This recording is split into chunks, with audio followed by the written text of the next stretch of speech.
Yes, good afternoon, everyone. Today I will be presenting about soil moisture prediction using machine learning. First, we will go through these contents, that is survey, concept, procedures, methodologies, real-time case studies, applications, comparison advantage, result analysis, conclusions, scope of future work, then references. First, we will talk about introduction. In introduction, around our in India, it's basically we depend on the agriculture field. So we use machine learning to improvise the agriculture, what to say, technology. So in machine learning, it is equipped with big data technologies and high performance and computational performance. Why we use machine learning in agriculture means it will optimize the agriculture requirements such as water, moisture, irrigation, and it will give recommendations to farmers so that they can use, by using those recommendations, they can improve their agriculture skills. In this work, we will be discussing about neural network, actually recurrent neural network. Using it, we will predict the moisture. The main aims of this technique is to improvise the water usage, reduce the dependence on the agriculture irrigation, increase overall crop yield, and minimize crop loss. So next we will be talking about the literature survey. First one is about the prediction of soil moisture. In here, we basically use the neural network, recurrent neural network, with in a sequence to sequence architecture, with the help of encoder and decoder. And in soil moisture prediction using machine learning, the next one, actually we use the three types of methods, like multilinear regression, support vector machines, and recurrent. We will be comparing about those three methods, and the results will be according to those three methods. It's all about the literature survey. Coming to methodologies, we actually basically use two satellites, that is Sentinel-1 and Sentinel-2. Both are Europe's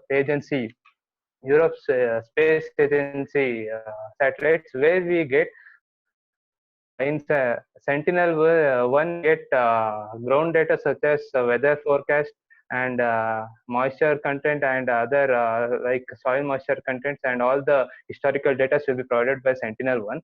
And in Sentinel-2, we will get high spatial image capture from the satellites, so we can easily use for automatic feature extraction.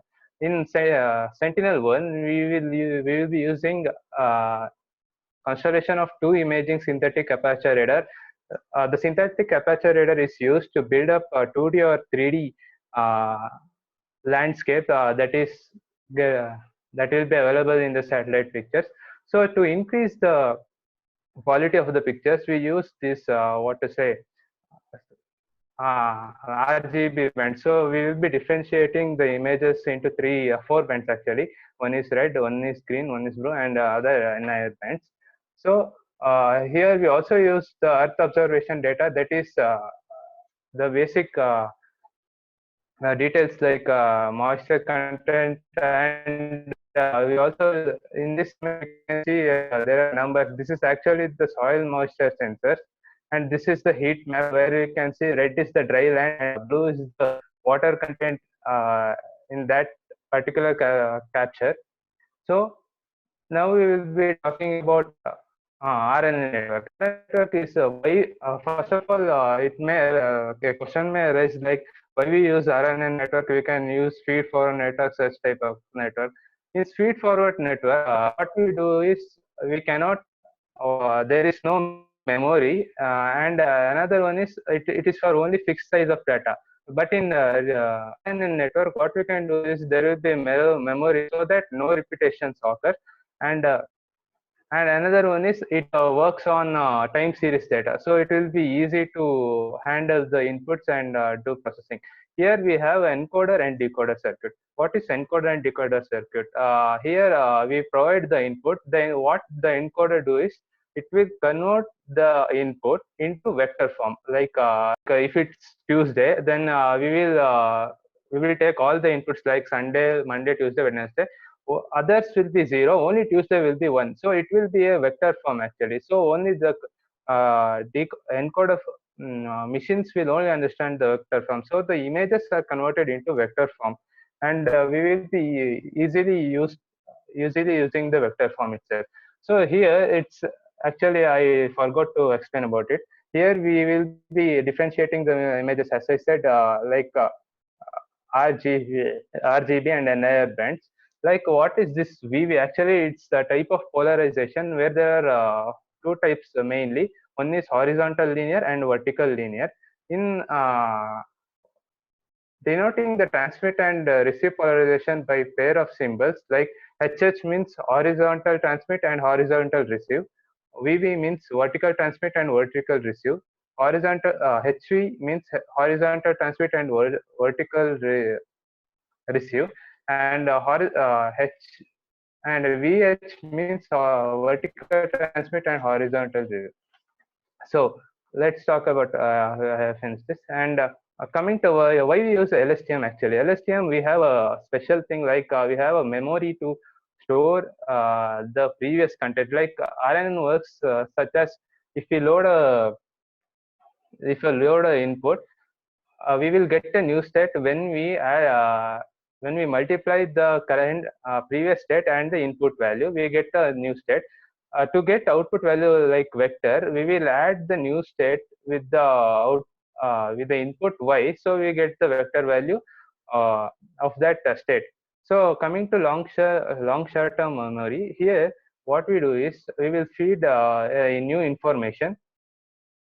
This new information first moves with the possibilities, and what is this ignoring means, if there is irrelevant data which will be repeating, it will ignore those data and then it will be multiplied, and you get filter possibilities. Actually, when the new information is produced with it, it will ignore the ignoring thing will ignore the irrelevant data and send it to the multiplication factor. This is called multiplication factor. Then we next move to the memory thing, where a part of the data, the previous data will be stored in the memory, and other irrelevant data like the things we need to forget will be here, and it will be filtered and it will be added. Next, this is actually sigma tan h function. This function is to make that value should be in between -1 and 1, so it should not exceed -1 and 1, so we use this tanh function. This is actually sigmoid function. This also does the same, like to maintain the values between 1 and -1, we use this sigmoid function. Then in selection, what we do is we will make which part of data should be used. We make the selection and then multiply. Here in RNN, we will do recursive approach. So again, the prediction, what the prediction given by these three models, these three architecture will be again used like a previous data. Then we again add the new information. Then we just combine, calculate with both the values, like we do here multiplication addition. Then again the new data will be used as previous data, and again the calculations goes on wait, like here we have an example actually for better understanding. Yeah, this shows how the RNN works actually. Here, if we are preparing a food which is synchronous, like if we do pizza today, tomorrow will be sushi, and tomorrow, day after tomorrow, there will be waffles. So, what is this? We are predicting actually. If we predict that yesterday was pizza, then it will be perfectly that it will be sushi tomorrow. If it is sushi tomorrow, then it will be waffles day after tomorrow. So we can also use we can also tomorrow data like the previous data. Like if we use sushi, if we know that sushi will be the lunch for tomorrow, we can predict day after tomorrow data, like taking tomorrow's data as the previous data, and we can continue like the previous data will be sushi, and we can calculate the tomorrow's dinner like sushi. Then we will get day after tomorrow food has waffles. So this will be the thing what the RNN does.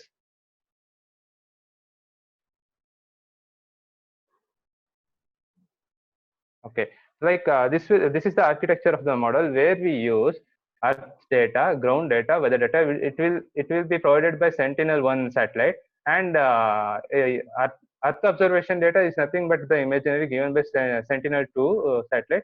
Uh, uh, Sentinel-1 data will provide ground data, weather data, and rainfall data.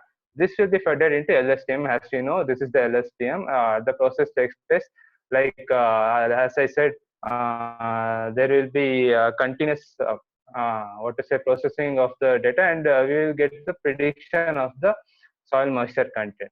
So according to the real-time case studies I have gone through, we have this case study which is same they use the same deep learning architecture, and they came to result they got results such as, so they use the same deep neural network like RNN network.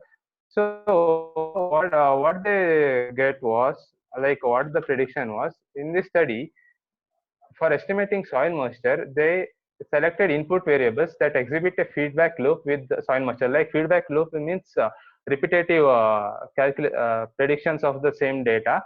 Then the estimated value they got is the correlation of coefficient is 0.89. That is around 89%.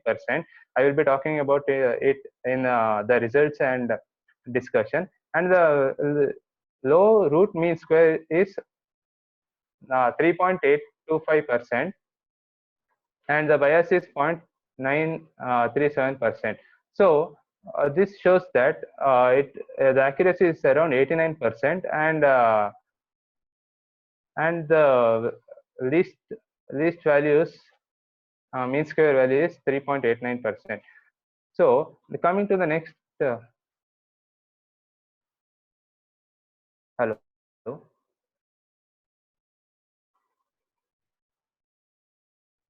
Hello, am I audible, man?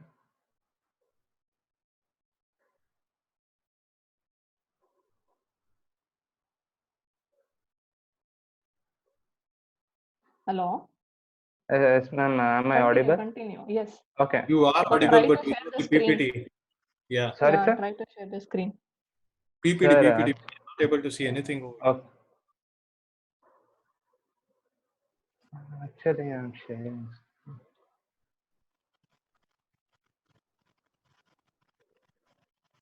Okay, sir, I will share. Sir, where did I stop actually? I don't, because there is some network issue here. Yeah. Sir, now is it visible? No, your Hello, screen is sir. not. Yeah, now it's visible. Okay, sir. Stop silently. Hello. Hello, sir. Yeah. Sir, where did I stop actually? So, because I don't know where did I stop according to your this thing, sir. Did I stop here, sir? Real case study. The next.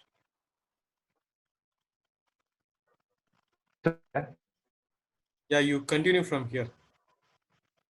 Okay, sir. This is another case study where it is used in Beijing actually. Here they use support vector classifier, not RNN, but the highest accuracy they got is 76.69%. The result shows that the least SMC means soil moisture content value is Xing district, which is 19.94%, and Daxing district, which is 11.04%. The mean value of Beijing is 15.65%. So this shows that the west and north are relatively wet, while the soil in east and south are relatively dry. So the suggestion is that they should improve repetitive. They should make repetitive monitoring of SMC in north and west, and water conservation facilities to be done in south and east areas. So coming to the application comparison and advantages, yeah, the application is that comparing to the manual labor, it is very cheaper and it is very efficient actually. Another thing is that it can cover larger territories compared to the sensors that we use for prediction. when compared with the drawbacks are when compared with multiple linear regression and support vector regression, it is not so good predictive model compared to both of that. And the multiple linear will provide predictive capability than a recurrent neural network. So the results, this is the actual model what we are talking about, like feature image prediction. Like we will take the images, we will what to say, we will differentiate with the respect of the bands, and the images are captured into single 1D array. Like Abhishek and Chetan said, this is done by convolution pooling and other things.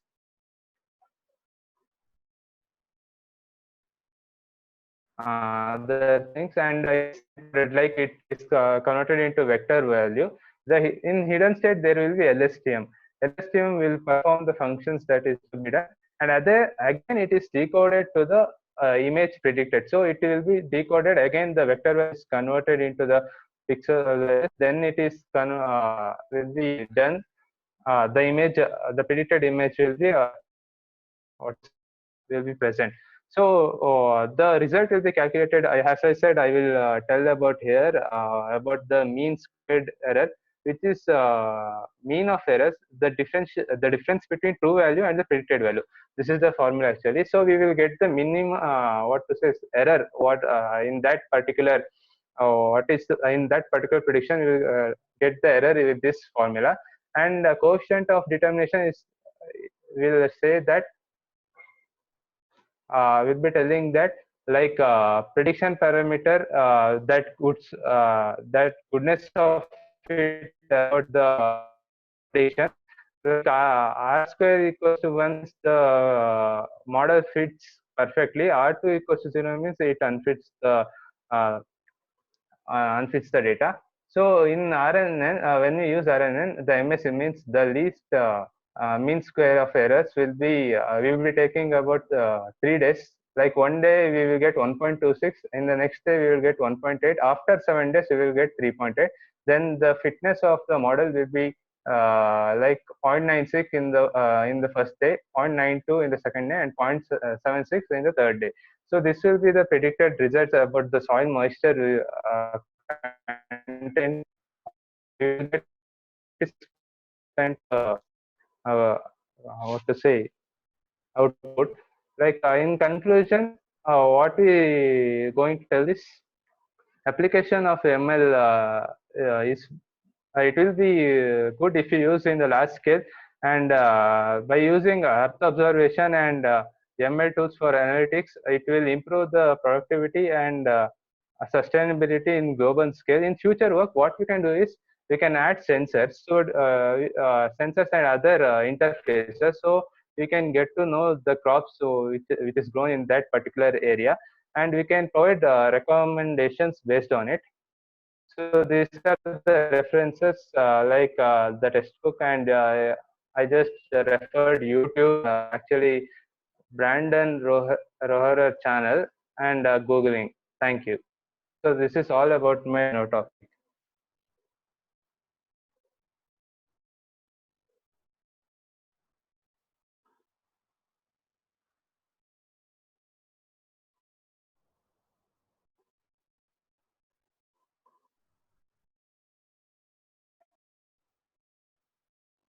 Hello.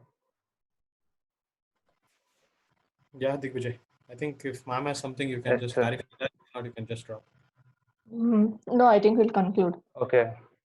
Okay. Okay. So shall I stop sharing the screen, sir? Yes, you end Yeah. the meeting. Okay, sir. Thank you.